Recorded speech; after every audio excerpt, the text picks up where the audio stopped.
Crime and Punishment by Fyodor Dostoevsky, Part 1, Chapter 1.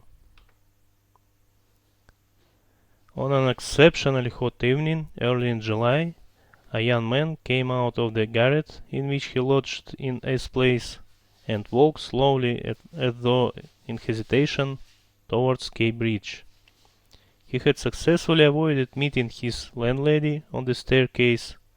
His garret was under the roof of a high, five-storied house and was more like a cupboard than a room.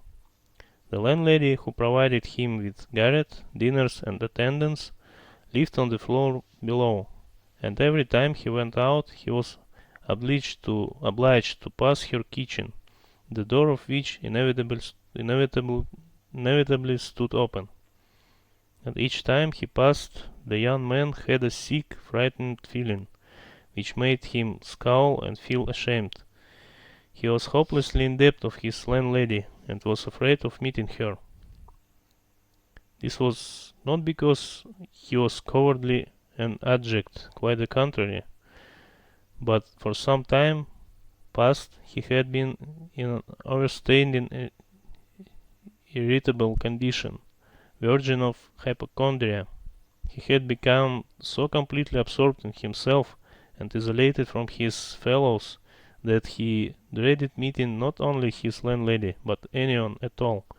He was crushed by poverty, but the anxieties of his position had of late ceased to weigh upon him.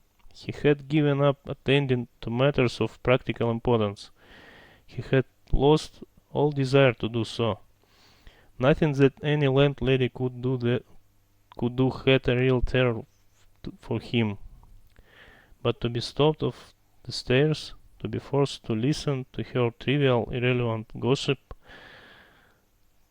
to pestering demands for payment, threats and complaints, and to rack his brains for excuse, to prevariance, to lie, no, rather than that, he would keep down the stairs like a cat and slip out unseen. This evening, however, on coming out into the street, he became acutely aware of his fears. I want to attempt a thing like that, and I'm frightened by these trifles, he thought, with an odd smile.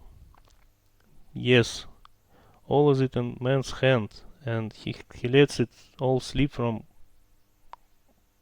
cowardice. That's an axiom. It would be interesting to know what it is men are most afraid of. Taking a new step, uttering a new word is what they fear most. But I am talking too much. It's because I chatter that I do nothing. Or perhaps it is that I chatter because I do nothing. I've learned to chatter this last month, lying for days together in my den thinking of Jack the Giant Killer. Why am I going there now? I am capable of that. Is that serious? It is not serious at all. It's simply a fantasy to amuse myself. A plaything. Yes, maybe it is a plaything.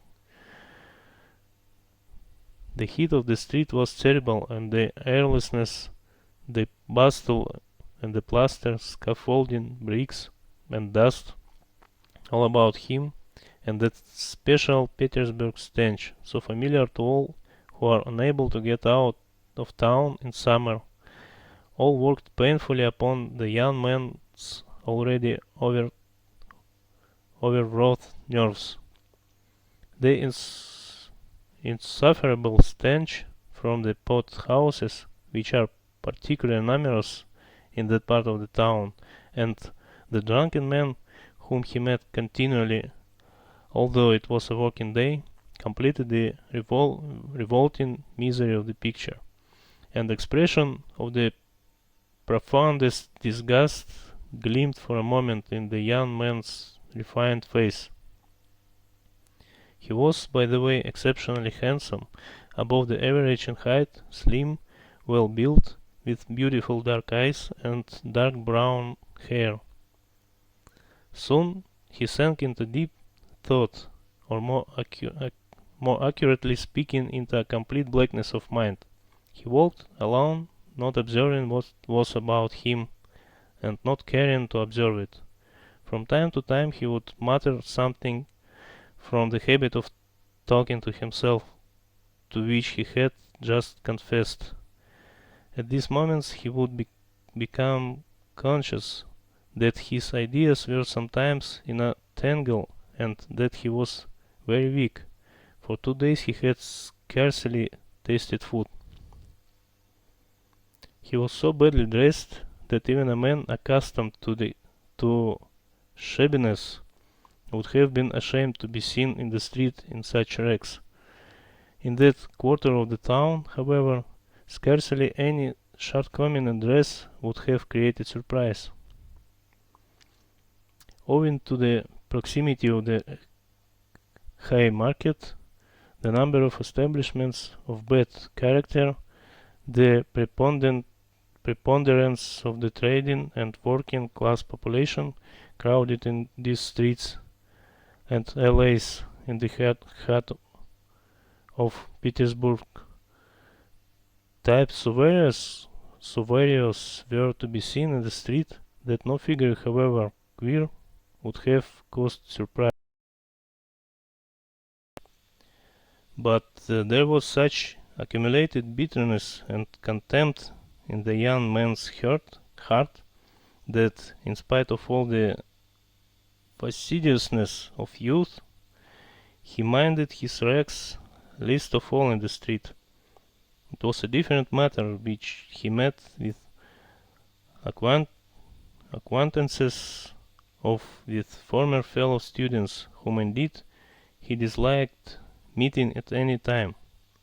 And yet, when a drunken man, who, for some unknown reason, was being taken somewhere in a huge wagon dragged by a heavy dray horse, suddenly shouted at him as he drove past, "Hey, hi there, German hatter!" bowling at the top of his voice and pointing at him, the young man stopped suddenly and clutched tremulously at his hat.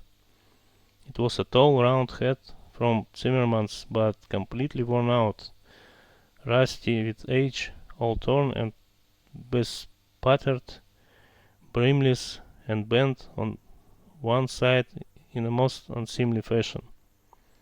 Not shame, however, but quite another feeling akin to terror had overtaken him. "I knew it," he muttered in confusion. "I thought so. That's the worst of all. Why, a stupid thing like this, the most trivial detail, might spoil the whole plan. Yes, my hat is too noticeable. It looks absurd, and that makes it noticeable. With my rags I ought to wear a cap, any sort of old pancake, but not this grotesque thing. Nobody wears such a hat. It would be noticed a mile off. It would be remembered. What matters is that people would remember it, and that would give them a clue. For this business one should be as little conspicuous as possible. Trifles, or what matters. Why isn't just such trifles, but always ruin everything?